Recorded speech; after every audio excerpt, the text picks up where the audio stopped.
Hi, I'm Zibby Owens, and I am the host of this podcast, Moms Don't Have Time to Read Books. I am also a newly minted USA Today bestselling author of the novel Blank. I've created a whole community of book lovers around this podcast, a publishing company, reading retreats, a bookstore, and more. Learn more at zibbymedia.com or follow me on social at Zibby Owens or join the community at Zibby Readers. Kristy Woodson Harvey is back on Moms Don't Have Time to Read Books to discuss her novel, A Happier Life. Kristy is the New York Times bestselling author of 9 novels, including The Wedding Veil, Under the Southern Sky, which she came on and talked about here, and the Peachtree Bluff series, which is in development for television with NBC. A Phi Beta Kappa summa cum laude graduate of the University of North Carolina at Chapel Hill's School of Journalism, her writing has appeared in numerous online and print publications, including Southern Living, Traditional Home, USA Today, Domino, and O. Henry. Kristy is the winner of the Lucy Bramlett Patterson Award for Excellence in Creative Writing and a finalist for the Southern Book Prize. Her books have received numerous accolades, including Southern Living's most anticipated beach reads, Parade's Big Fiction Reads, and Entertainment Weekly's Spring Reading Picks. Kristy is the co-creator and co-host of the weekly web show and podcast, Friends and Fiction. She blogs with her mom, Beth Woodson, on Design Chic and loves connecting with fans on KristyWoodsonHarvey.com. She lives on the North Carolina coast with her husband and son, where she is always working on her next novel. Welcome, Kristy. Thank you so much for coming back on Moms Don't Have Time to Read Books. What is this, like your 5th time or something? It's ridiculous. I'm so glad to be here, and I love us being face-to-face for this one. It's amazing. Whole different experience. I know. I want to do all in person again. This is what I used to do before COVID, but I didn't know you as well then. So there we go. Okay, so congratulations. Today we have A Happier Life, Kristy Woodson Harvey. Oh my gosh, so exciting. I'm so excited. You can cheer, everybody. We are here at the Asheville retreat doing an in-person podcast. It's our last event of the weekend, and Kristy was nice enough to do a keynote last night, and here we are. So A Happier Life is what, your 11th novel? Yes. 11th novel. Tell us what it's about. So I'm so excited about this one because it is sort of inspired by a real family story, but it is about a woman named Keaton who knows that her grandparents passed away in a sort of tragic accident before she was born. But what she doesn't know is that her mother has never sold her childhood home in Beaufort, North Carolina, where I just so happen to live. So at the request of her mother, Keaton goes back to Beaufort to clean out this house and finally put it on the market after decades of it being sort of empty and alone. And as she's going through this house and as she's starting to meet all the people in this little tiny town who knew her grandparents, she starts to realize that maybe the stories that she's been told about them her whole life are not true. And in the other point of view, we get to see Rebecca St. James, who is one of my favorite characters I've ever written, but she is known for her wonderful Southern hostessing skills. And we see her story unravel from 1935 until that fateful night in 1976, when we find out what actually happened to Rebecca and Townsend St. James. I actually thought you were going to call at one point, and maybe you were, I'm wondering, call this book Rebecca St. James's Guide to Entertaining. Did you think about that? Yes, I did. So there are these little entertaining tips they call her Bex, from Bex in front of every one of her chapters, and she keeps these notebooks that her husband has had made for her kind of as a joke called Rebecca St. James's Guide to Entertaining. And I did. That was one of the titles that I had floated around, but Rebecca St. James is actually a real Australian singer, which I did not know. And so we were like, there's probably like not a lot of overlap, but it's possible that there could be some. But my original title for this book, the whole time I was writing it, was Where the Sky Meets the Sea, which I absolutely love that title. But my publishing team wasn't as wild about it as I was. So that would have been good too. But Where the Sky Meets the Sea plays such an important role and unlocks so much. So anyway, I was telling Kristy last night, it's hard because some of the things I really want to talk about would give things away, so we're not going to talk about those things. But there's so much else to discuss. First of all, Bex has these summer suppers, which she is known for. She is a curator of people. She gets people together, people get married, people make friendships, and she is sort of the ultimate hostess, but really a true connector. So tell me about the value of that, and if you were connecting people, how would you go about it? Have you connected anyone? Have you made any marriages? Like, where do you fall in the line of that level of hostessing connection power? So I do love to host things. I'm not as good of a host as Rebecca St. James, but I definitely grew up with like a grandmother and a mom and aunts and family and all of that who loved to entertain, and in the very like Southern traditional way with the china and the crystal and the silver and all the things. And I mean, some of my earliest memories are like being at my grandmother's house and, you know, serving the water to her like book club or whatever. But I actually went to a dinner party a few years ago that somewhat inspired the Rebecca St. James Summer Suppers. So I think there were 12 of us at the table, and everyone had his or her own server for the evening, and they were all dressed in these like, you know, red blazers and buttons. And as the night wore on, one of the main rules was that it was table conversation. So if you and I are sitting beside each other, we are not chit-chatting, we are chatting as a table, which was really interesting. It was people from all different places, all different ages, really interesting. And as the night wore on, I started to realize that we all had some connection to UNC Chapel Hill. Like one of the women there was like the first woman to ever graduate from the law school. And you know, there were all these different connections. And I thought that is so fascinating because we didn't know it till the end of the night, but it was like it gave us this kind of invisible thread. And so I thought that was an interesting thing to play on in this story about how when you have that kind of invisible connection with people, you don't even necessarily know it, but maybe you feel drawn to them in some way. So yeah, I would love to be the kind of hostess that Rebecca St. James is. But there's a lot of like push-pull in this book, and that's a little bit of one of the things I like to talk about is where is that line now between the types of entertaining that we want to still do and the modern lives that we actually live. You know, we don't have 8 hours to polish silver. Well, we don't need the silver, but I love the idea of the 12-person summer suppers, and I feel like you should launch that as part of this book. Yeah. You're going to? I think so. Great. Okay. All right. She's 5 steps ahead. Good. Glad to hear it. Another really cool part is when, who's the modern day character again? Keaton, right. When Keaton comes back and sees her grandparents' home, it is frozen in time so much that there is a cigar at the end of the table. There's an open newspaper, open journal. Like everything is frozen. And this came from something that you saw. Tell us about that.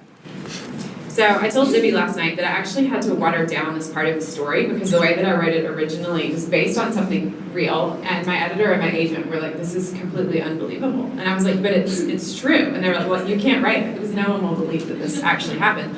So when I was a little girl, there was a house in my neighborhood. The people that owned it, they kept up the outside of it. So when you were driving down the street, it just looked like any other house. But in actuality, the family had gotten in a big fight at Thanksgiving. Everyone left, and no one had been inside that house for more than 50 years. So some of my parents' best friends bought this house, obviously knowing that you're going to have to completely gut it because no one's walked inside for 50 years. And so I was one of the first people to go back in this house with them when they went to look at it. And you walked in, and one of the things that I remember as a little girl being so shocked by is you would think that like the turkey on the table would have totally disintegrated. It was petrified. It was like wood on the table because it had been there for so long. And like the table was completely set. There were like newspapers open in the living room, like people's shoes, like dishes in the sink. It wasn't like squalor. It was just as though you had like the kids' things were out like in their bedrooms where they had been playing. It was just as though you locked your house one day and you never came back. It wasn't filthy or dirty. It was just frozen in time. And I never really thought about it that much because I was a kid, right? I mean, I remember feeling kind of eerie, but the older that I got, it's kind of a sad story to think about a house left in this sort of disrepair. And so that's part of the story too, is, you know, this house and how houses sort of hold our memories and our stories and our secrets. And that becomes a part of the story as well. Yeah, actually, in something I haven't ever seen before, you open the book from the point of view of the house as narrator. Talk about that. So this was like a contentious part of the story, so I'm glad you asked me about it. Not contentious, but it was just interesting the way it sort of unraveled itself. So originally the story was just from Bex and Keaton's points of view, and I sent it to my agent first, and she was reading it, and I woke up in the middle of the night, and I was like, I should have a point of view of the house in this story. And she called me that morning, and she's like, I've read this book, I love it, but I think you should have the point of view of the house in the story. And I was like, oh my gosh, I woke up this morning thinking the same thing. So in one of the iterations of this book, there is actually a whole point of view from the house. And it actually is, it was written as though, like, all the things that happen to us in our daily lives that put us in danger that we aren't even aware of. And so that was kind of the point of view of the house. But I ended up taking the whole thing out in the next draft. And I had a new editor at the very end of this process. And she said, it'd be so cool if you had the point of view of the house in this book. And I was like, well, I did. And, version 3. And so we didn't have time to put the whole point of view of the house back in. But this book was literally like to print. And we stuck the prologue from the point of view of the house back in it. But I live in a really old house. The house in this book is my house for sure. And I always feel like it's the keeper and the bearer of all these secrets and all of these lives that, I'll never know about. So. Can I read a little bit from that passage? Sure. Is that okay? Yeah. Okay, it says, "The house on Sunset Lane pioneers.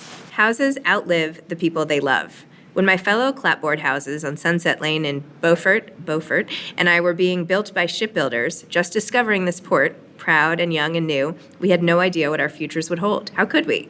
In 1769, we were the first houses on this street, as much pioneers as the fishermen, whalers, and shipping merchants, like the St. James family, my family, who made us their homes. But what we understood immediately was that it was our job to care for the families who lived within our wooden walls, often repurposed from the ships they came in on, who loved us, who filled us with furniture and bedding, crotchety, aging grandparents, and howling, beloved infants. It was our job to remember every word spoken, every breath breathed, to store their secrets and successes, heartbreaks and joys, and keep them safe.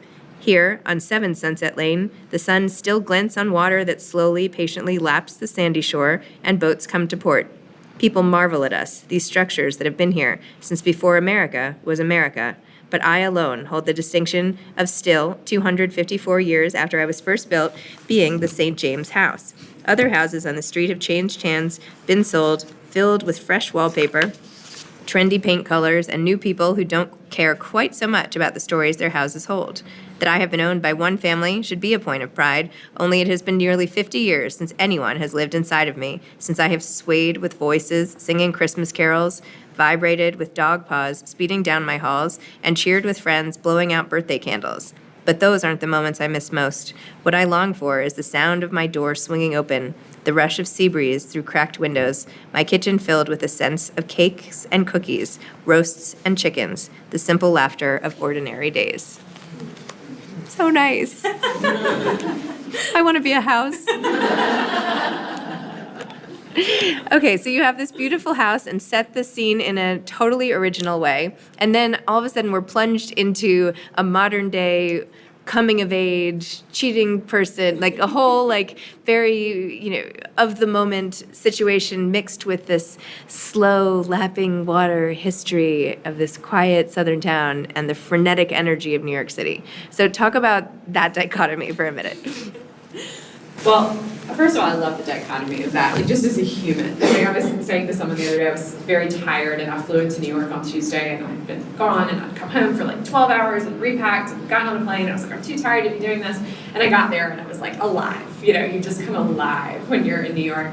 And I think, especially for a lot of Southern girls like me growing up, the big dream is to move to New York City and have the job and, do the thing. And so it felt like a fun and kind of natural place for Keaton's story to start. But as you said, everything's kind of falling apart for her at the beginning of this book. And this company that she's kind of helped to build, she sort of learns the secret about, and it's not good. And she doesn't want to go to Beaufort. She does not want to go to Beaufort and put this house on the market, but she finds herself in this position where she doesn't really have anywhere to go. And she thinks, okay, this will give me a couple of weeks to regroup. And she goes to this sleepy little quiet southern town that is the absolute antithesis of everything that she has been, living in and working for, and finds herself surprisingly less adrift than she thinks she might. And actually, her relationship with her brother is one of my favorite parts of this book. And if anyone's read Under the Southern Sky, her brother in this book is also in Under the Southern Sky. So there's a little Easter egg for you there. But I like the dichotomy of those two things and of that life, and I think it would just be a really fun life to live, honestly. I was actually struck by how much time her brother was willing to spend on the phone with her. I was like, my conversations with my brother are so much shorter than this. Well, I set him up as a pretty good character in Under the Southern Sky, so it was good. We could just keep him going. But he's spending a lot of time on the phone with her, but partly because he thinks she's losing her mind. Yeah. He's like, who are you? You are not small town Susie. Get out of the pimento cheese restaurant where everyone already knows your name and come back. And get your life together, because she doesn't have a job, she doesn't have a plan, she doesn't have anything, and he is worried that she is like sinking into this abyss of this small town and completely avoiding her regular life, which she kind of is. Honestly, she kind of is. She is. And maybe this is true, maybe not. Anderson in the book, who's the boy next door, and we eventually meet the dad, and with his, sort of rumpled shirt and all of that, he kind of reminded me, not that I've met your son, but he's on Instagram, and I'm like, that's kind of what her son looks like. Is that supposed to be him in some way? Yeah, this is probably not the main characters, but in some ways this is probably like the most autobiographical book I've ever written, because it's in my town, and Anderson is totally my son at 10 years old. He's 12 now, but when I started this book, just like the things that he would say in the first scene, he comes in and he thinks he's a ghost, because he's like very still and standing there looking at her. And he's like, the thing that you're scared of isn't ghosts, it's squirrels. He's like, do you want me to get my pellet gun and shoot them for you? And she's like, no, I don't. But that's completely, my son would have been like, oh, I can take care of this problem for you. But he's just, he's a real little outdoorsy little boy, loves to fish and, do all the things. And he really strikes up this friendship with Keaton that she's not expecting. And in the first page, she's looking at him, she's like, I'm not good with children. Like, I don't really know what to say to you. And he's like, it's fine, we'll work it out. And you also have a dog, which is your dog in real life too, named Salt. What is the trick to writing dogs well in books? Where did she go? My dog disappeared, but she was. Oh, she's in the corner. But what is the secret to writing dogs? And I have a dog, by the way, in blank named Diana, which doesn't play too huge a role. But tell me about Salt. Well, Salt actually served a really good purpose in this story, because for the first few chapters of this book, Keaton is alone. Mm-hmm. And it's hard to pull that off. It's hard to have a character who is starting a book by herself, because there's not a lot of dialogue in the book. But it also didn't make a lot of sense for her to be with someone else, because I needed her to have these moments of walking into this house for the first time alone, because she needed to be a little afraid of it and very shocked by what she was seeing.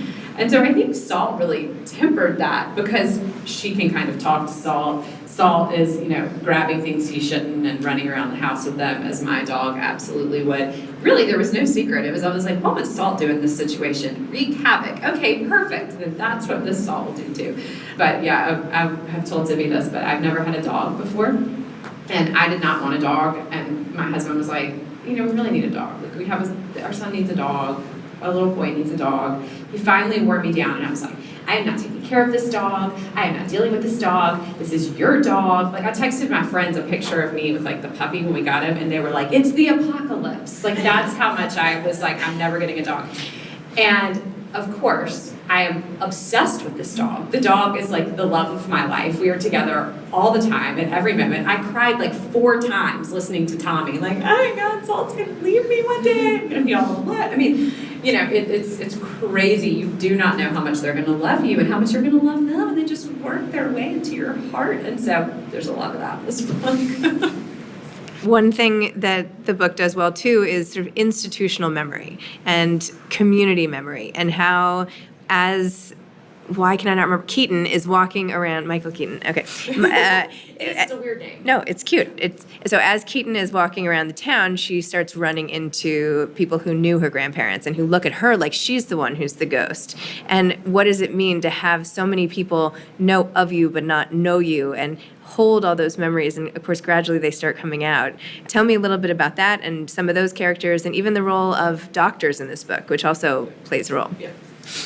That institutional memory is actually something that I wrote a lot of drafts of this book before I even turned it in, and the first one that I wrote has a lot to do with that, and kind of that ancestral memory too, of these things that we always sort of feel but we can't really explain why, and then learning something about our past or maybe our ancestry makes us think, oh my goodness, like that's why I'm afraid of that, or that's why I feel that way, or that's why I have this weird connection to this or something. And I do think, like, not to get too woo-woo, but I do think that exists in some sort of like very, basic DNA kind of level. But in terms of the town, I think growing up in a small town and moving to several small towns in my life, it has really struck me how everybody knows what you're doing, even when you don't, right?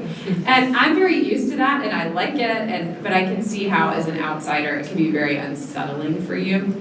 But I think one of my very favorite parts of this book is that Keaton gets kind of taken in by these 4 older women. They call themselves the Dockhouse Dames because they have coffee together every morning at the Dockhouse on the water in Beaufort.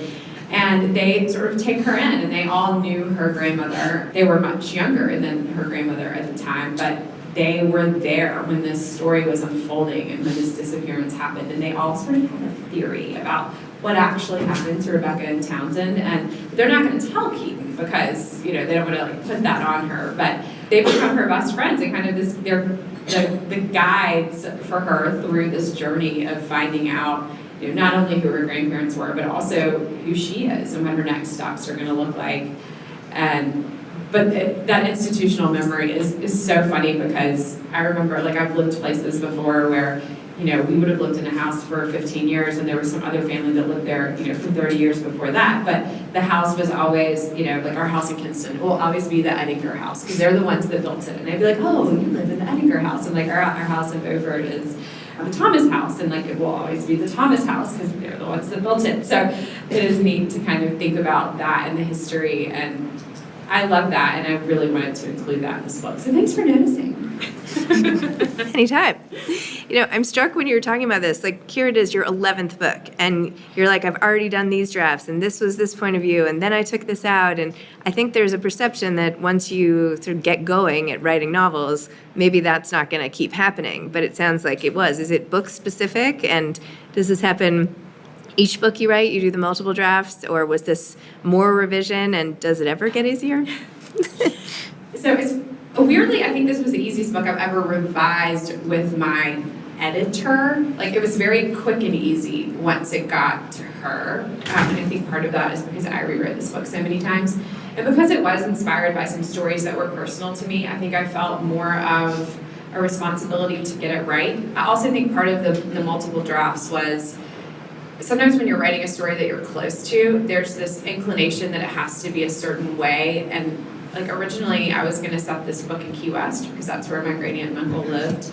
And one of my cousins sent me this picture of my great uncle fishing with Ernest Hemingway. Oh my God, like that has to be in the book. So there are all these things that were really important to me that were in this book. And as I got into it, I thought, well, this isn't really going to work. This isn't serving the story. And so I think part of it is having, when you're telling a story that and you're telling a story that you want to kind of maintain the history of, but you're writing it in fiction, it just doesn't work. I mean, a real story doesn't always make for the best narrative. And so I think that was part of it. I also originally wrote it, what happens the entire time, but you just don't exactly know how.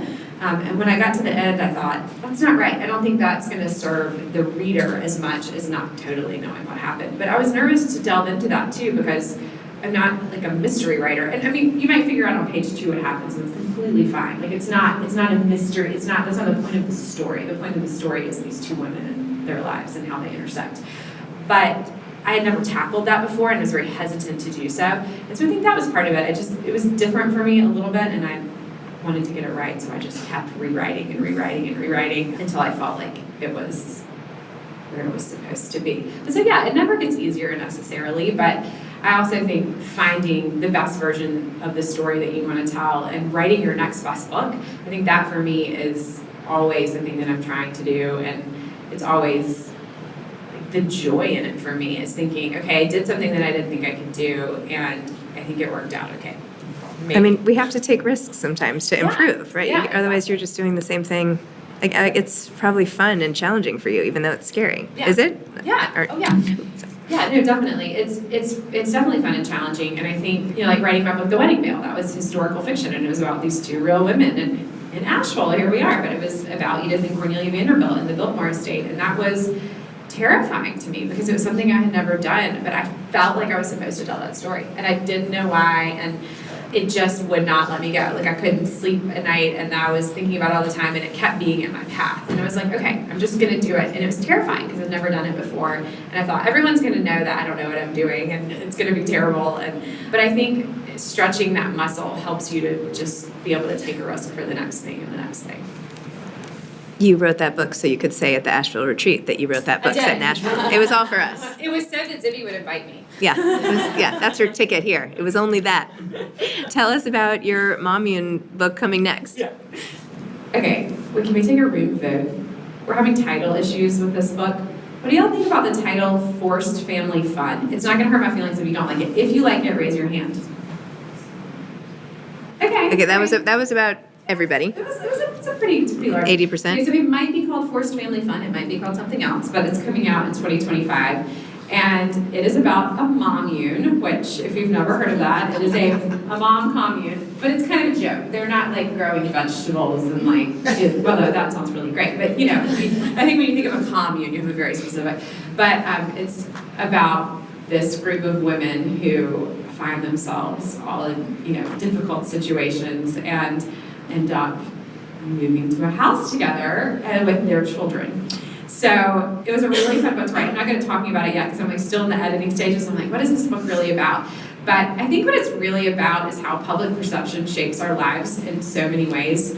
And there are all these rumors swirling around about this house and the women who are in it and all the sinister things that are going on. When really, they were just all in a bad situation and they found themselves in places where they needed each other. But these women are all very complicated. And Charlotte is one of my protagonists, and her husband has been wrongfully accused of a crime, although at the beginning she doesn't know if he's been wrongfully accused or if he's actually guilty. And these women are actually really a critical key to proving her husband's innocence in the end, which is kind of interesting and something that, frankly, I was not expecting to happen. And then there's Alice, who has several husbands who have passed away, and everyone in town thinks that she's killed them.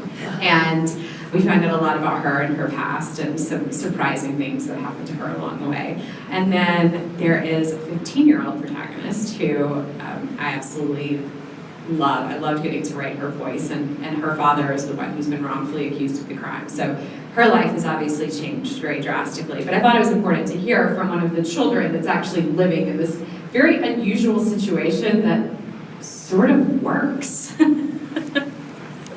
I love that.